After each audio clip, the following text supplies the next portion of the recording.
the year dies slowly. The air is thin, metallic, full of the scent of wet earth and fallen leaves. A grey light settles over the land, and every sound seems farther away. Footsteps on soil, a door closing, the cry of a crow drifting through mist. It is the last night of October, the turning of the season when warmth yields to darkness and time itself feels brittle. The ancients called this night Samhain, summer's end. Centuries later, the church would name it All Hallows Eve. Yet beneath both names, the same pulse remains, the sense that something unseen is moving between worlds. For the Celts, Samhain was more than a date on the calendar. It was the boundary of the year, the moment when the veil between life and death grew thin enough to breathe through. Their world was not divided cleanly into light and shadow, but turned like a wheel, bright months of growth followed by dark months of rest. On this night, the wheel reached its hinge, and the living paused to acknowledge what lay beyond. Villages prepared for weeks. Herds were driven in from the high pastures. Weak animals were slaughtered and salted for the cold ahead. Fires in every home were allowed to die out, so that all might share the rekindled flame from a single sacred bonfire on the hill. That fire was both practical and holy, warmth against winter, light against the invisible. From its ashes, families carried home embers to relight their hearths, a sign that community, not solitude, would guard them through the darkness. The bonfires burned with bones of cattle, a gesture to the spirits that ruled fertility and survival.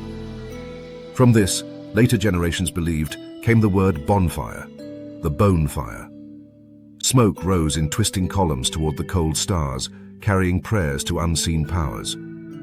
Around the flames, the Druids chanted. Farmers and shepherds cast offerings into the blaze, grain, milk, even droplets of blood from newly slaughtered beasts. The night was alive with sparks and whispering voices, a mingling of fear and reverence. To the Celts, death was not an ending but a passage, and Samhain marked that passage for the entire world. The year itself was dying. The sun, which had ruled the fields, now sank into its underworld journey. The spirits of the dead were believed to rise with it, to wander briefly among the living, seeking warmth, remembrance, or perhaps forgiveness. Families set a place at the table for their ancestors. Food and drink were left on thresholds for travelers who no longer had bodies to eat or drink. Candles burned through the night to guide them home. But not all visitors were welcome. Alongside the beloved dead moved the Aussie, the fairy folk of the old faith, capricious, powerful, easily offended. They traveled in processions through the hills, their music like wind through reeds. To see them was perilous, to join their dance was to vanish forever. So people wore masks and skins, disguising themselves as spirits, hoping the real ones might pass them by. The first costumes of Halloween were acts of self-protection, not play. At the edges of the firelight, storytellers spoke of the creatures that haunted this season. Headless riders on spectral horses, women in white who keened beside dark rivers, and black dogs whose eyes glowed with the fire of the underworld. Such tales were warnings shaped as entertainment, reminders that the world was more fragile than daylight suggested. As centuries passed and Rome's shadow reached the Celtic lands, another faith arrived, bearing the cross instead of the sun wheel. The church saw in Samhain a dangerous fascination with death and sought to sanctify it. In the 7th century, Pope Boniface IV established All Saints' Day, a feast for the holy dead, and a little later All Souls' Day, to pray for every departed soul. The dates were shifted from May to the beginning of November, almost certainly to overlay the pagan rite with Christian purpose. Samhain became All Hallows Eve, yet the fires still burned, and the people still felt the breath of their ancestors in the wind. Medieval chroniclers tell of bonfires blazing on every hilltop of Scotland and Wales. Families cast marked stones into the embers to learn who would live or die before another year turned. If one stone was gone by morning, death would come before the next harvest. In such moments, faith and superstition met at the crossroads, part ritual, part prophecy, all charged with dread. The festival also carried a sense of renewal. Each hearth relit from the communal flame bound the living together in one cycle of survival. The ashes of the sacred fire were spread on the fields as a blessing, a promise that the ground, though sleeping, would awaken again. Death and rebirth were inseparable. One required the other. In time, the Christian and the pagan layers fused. The old fires of Samhain merged with the candles of All Hallows, and together they created a night both holy and haunted. The souls of saints and sinners, ancestors and fairies, witches and demons, all were imagined to walk beneath the same moon. And in that mingling of belief, the modern idea of Halloween slowly took shape, a single night when the living remember the dead, and the dead remember the warmth of being alive. As the centuries deepened, the fires of Samhain burned not only for warmth or worship, but as symbols of endurance. In the valleys of Ireland and the glens of Scotland, hilltops flickered like constellations brought to earth. Each flame stood against the encroaching dark, and the dark was vast, physical, yes, but also spiritual. People felt it pressing close at the edges of their homes, the weight of unseen things waiting just beyond the door. The fire's glow became a fragile frontier between the world of the living and the endless elsewhere. The night itself invited reflection on everything that had passed away. Farmers remembered the harvest already stored, but also the fields that now lay barren. Families mourned those lost since the last turning of the year. The air carried both gratitude and grief. It was said that if one stood silently by the dying fire, the names of the dead could be heard whispered in the smoke. No one doubted that the ancestors returned. What mattered was greeting them with respect. Offerings were left outside cottages, bread for the hungry, milk for the wandering souls, a cup of ale for those who once worked the same soil. To forget such gestures was dangerous. Spirits slighted might bring illness, famine, or madness. Yet when properly honored, they were protectors, guardians unseen but deeply felt.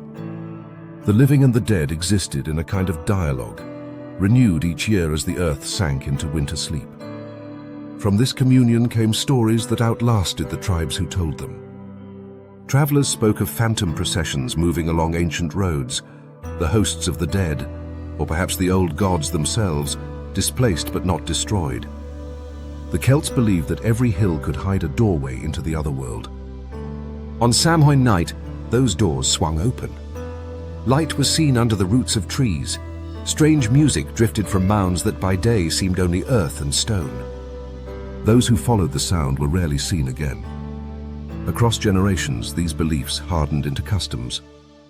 People carved grotesque faces into turnips or gourds, placing candles within to frighten away the malevolent. The small flame became a mimicry of the great bonfire, a private ward against wandering shapes. Children carried the lanterns from house to house, singing in exchange for food.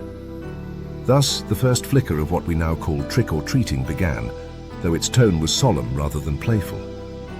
Each verse was half charm, half blessing, a negotiation with the unseen.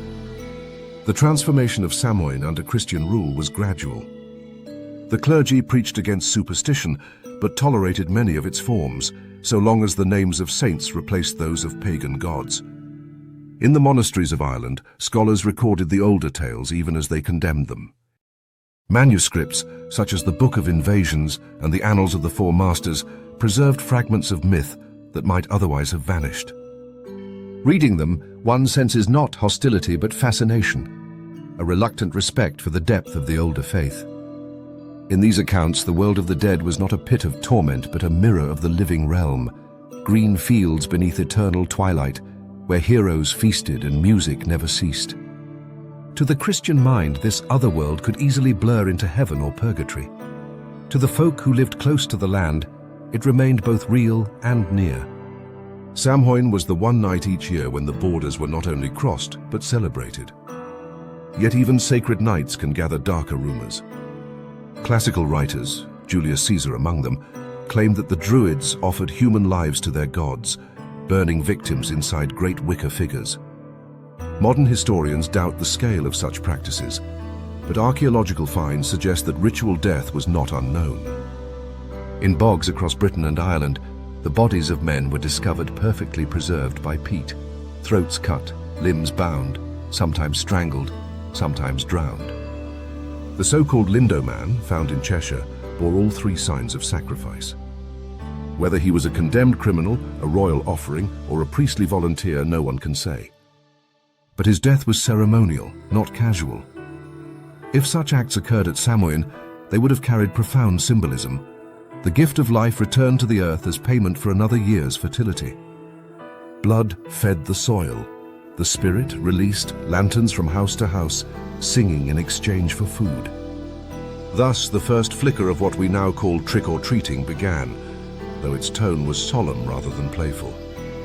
Each verse was half charm, half blessing, a negotiation with the unseen. People prayed not to old gods, but for deliverance from witches and devils.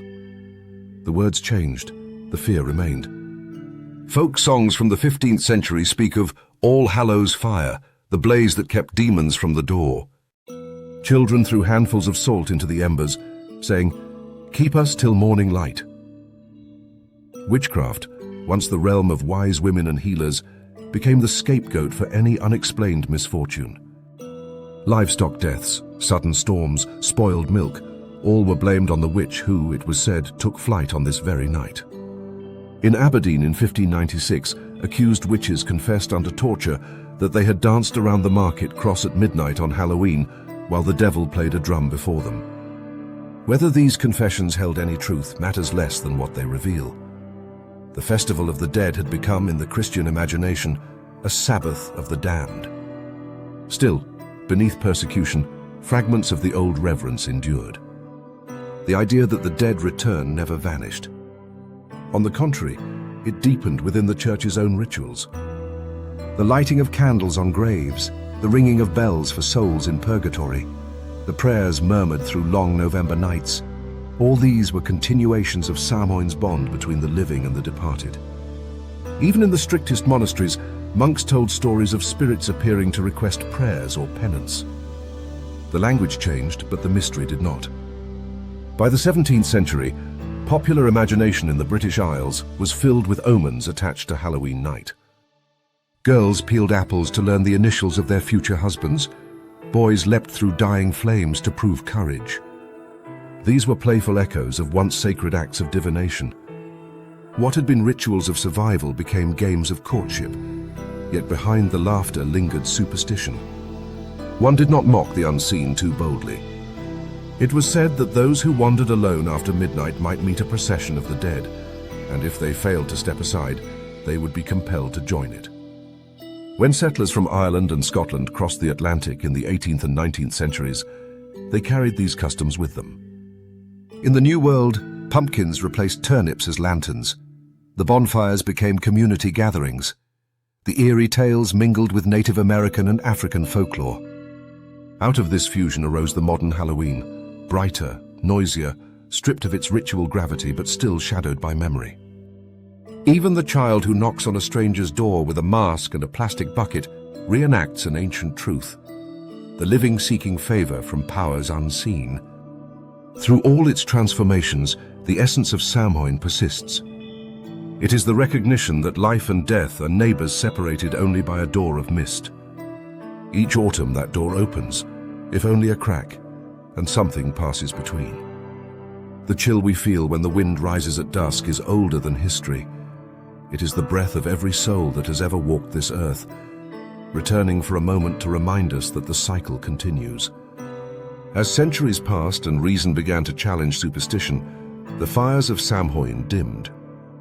Yet in remote places, in valleys veiled with mist, and along coasts where the wind still howled like a living thing, the old traditions lingered.